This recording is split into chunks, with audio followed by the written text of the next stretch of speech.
mean, I see him on YouTube and on, I see what he does. I mean, you guys are like still in touch? No. No. Well, every once in a great while, but I live in New York. Danny, I'm wondering if you have any new school or new DVDs? Books. Like a book or DVD? I have a book out on Hal Leonard called Advanced Concepts for the Funk Drummer, I think. Yeah, and it's really got all my Oakland Headhunters beats. No jazz, it's all funk. And I have a DVD coming out next year with Paul Jackson. I'm going to do my own jazz DVD maybe next year. But I'm on the road almost all year, every year for most of my life. So it's hard to find it. I do have people that talk to me about doing this, but it's hard for me to find the time because you want to do a good job and do it right. So I need a month to do a DVD, maybe more. I mean, only 2 or 3 days to record it, but I got to prepare. Absolutely. So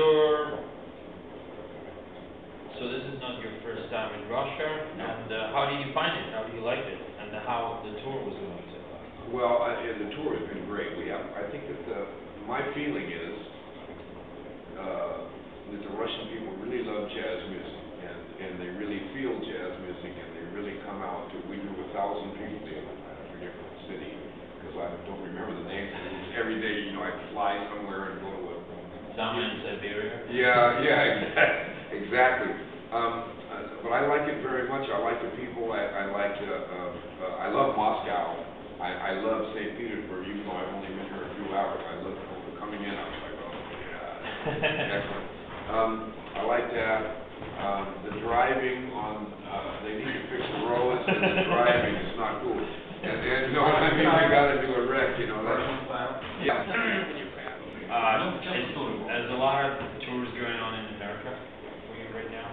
Yeah, for me there is. I don't know about everybody else, because I can do jazz clubs as well as concerts, but I also do a lot of clinics. I do a lot of clinics at drum stores and colleges. And so, demonstrations, big band, quartet, and funk. So, I seem to think that for me it's okay. I don't know about everybody else. I mean, I see famous guys. I go to Australia, I see Joe Lovano and all of these guys. So I think everybody's doing good. You know what I mean? Like, I know Billy Hart, Lenny White travel all the time. These are my friends, and so. Lenny White used to perform here. Yeah, he's a very, very close friend of mine. He's on my new record, Two Drummers. Oh, really? I hope it's here. Lenny White name on the question.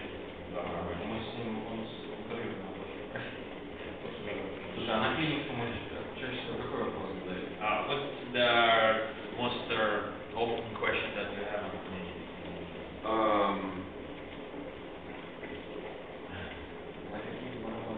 They want to know about technique too much. How do you molar the thing and the single short molar? Yeah, and I do that too when I'm warming up and goofing around. But my feeling is it'd be better if they think about the music and swinging or really getting the time down, because technique is something that you can go to learn how to do by practicing. But the other parts of playing music, like comping and swinging, grooving, playing great time, and also takes time to season, like a good stew, like good food, and making borscht or something. You have to really do it. The right ingredients. Right proportion. Absolutely. And it's a language. Jazz music and funk music and rhythm and blues is a language. So I think that rather than to learn the language would be more beneficial as you get older. Yeah. I guess if I was 18, I'd want to play as fast as I can. Like we all do. Like we all do. Yeah. Like we all do. Yeah. We've got a lot of energy. We don't know what to do. Yeah, that's exactly right. Yeah, it's understandable. But as I grow older, I think, oh no, if you want to make money and continue to play great music, and maybe it's better if you learn how to be a musician. Perfect. Yeah. Okay. Perfect answer. So, yeah, that's another question. The Drum Magazine wants to ask you, who was your teacher? My teacher? And, like, from what kind of music you started your career? I never had a formal teacher. I taught myself. But my father was a drummer, and not very good. But he always drums. I always had drums in my house since I was born. And he had a great jazz record collection. And so before I could talk or walk, because he plays the music all the time. And I started playing. There was always drums, so I just started playing right away when I was 3 or 4. And he took me to a nightclub to play with his friends. So most of my training went down in the night on the bandstand, not so much in the drum room. You know, so I learned from all of the great famous drummers. I talked to Art Blakey, Philly Joe Jones, Roy. I talked to everybody. Since you were a kid. Since I was a kid, Papa Joe Jones, Sonny Payne, Sam Woodyard, Tony Williams, I knew. And I asked, and they would tell me, and I'd watch them very carefully. And then show you some stuff. Absolutely. And then also I try to, whatever I heard them doing, I would try to do myself, even without their help. I just tried to make it sound like that. I don't know if it was how they did it, but I would make it as best as I could, to make it sound. But did your father told you how to play like rudiments and stuff? No, I did it all myself. Oh, really? Because I was a natural drummer right away. I played and it made sense. And so I could right away play immediately Gene Krupa, Tom solo, no problem, straight off. And my parents were like, wow, you know what I mean? So, and then right away he takes me to a nightclub and tells his friends, listen, and he has me play with the band. So, but a guy showed me how to read music. A drummer from Oakland named Bjorn Rocky, a great drummer. He didn't show me any licks, but he showed me how to read. So that's the only time I ever studied with a guy. I studied with him for 1 year. But many of my friends are great drummers, so we talk about how to do things. You know what I mean? That type of thing. That's very nice. Impressive. Well, one thing I'd like to say. Do you know that? Do you know that you are one of the most sampled drummers? I do know this. Yeah. How about the copyrights and stuff? Well, no, they're not. Only a few people have ever paid me for it. Everybody's ripped me off. Yeah. Even there has to have a standards. For example, 2 bars is allowed, or something like that. Listen, no? I've been in movies. I'm on NWA, all kinds of. Almost every rap group from I've been sampled by so many I can't even stay up with it, including Christina Aguilera. Oh, really? Oh yeah, everybody. NWA sampled you? Huh? NWA sampled you? Big time. Really? Yeah. What song? I don't know their music. I don't. I know their music. But, they sampled a lot of Charles Wright and stuff. Yeah, well, they got God Make Me Funky. They took my drum beat from God Make Me Funky, which is 2 that I wrote. Along with Paul Jackson, we wrote this thing together. So we own the copyright, but nothing. You'd have to right at the beginning. So I'm on a lot of stuff, and in fact, on the new Headhunters record, we have Snoop Dogg rapping on one. We have we have Rakim and a guy from Oakland called Del the Funky Homo Sapien. We have 4 or 5 guys rapping.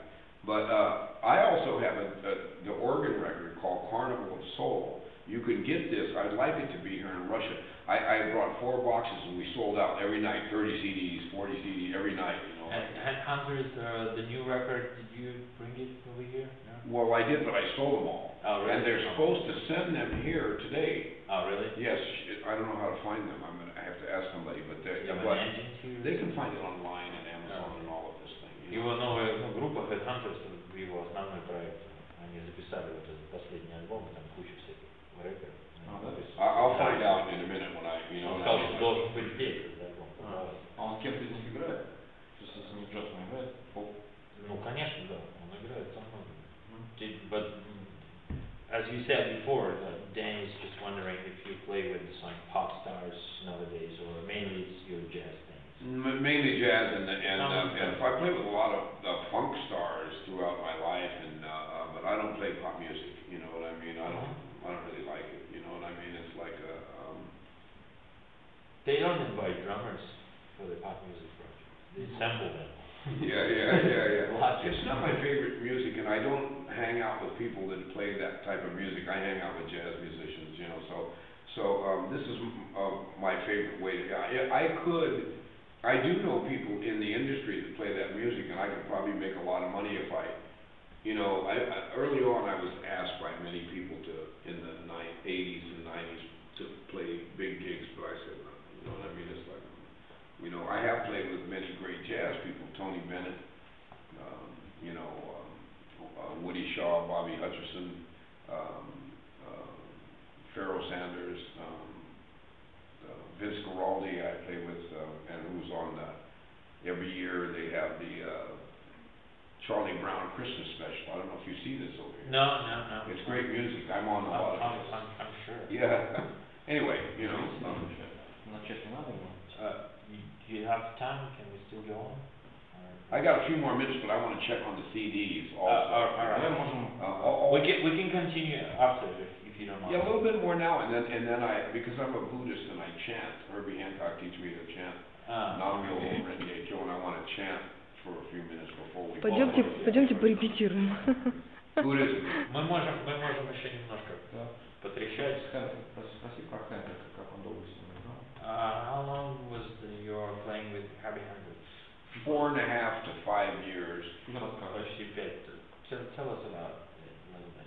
Well, I was playing with Joe Henderson in the Bay Area and San Francisco, and Herbie knew Paul Jackson, and they needed a drummer, and I could. Paul was an old friend of mine, and he knew I could play some different kind of funk, not just 2 and 4 on the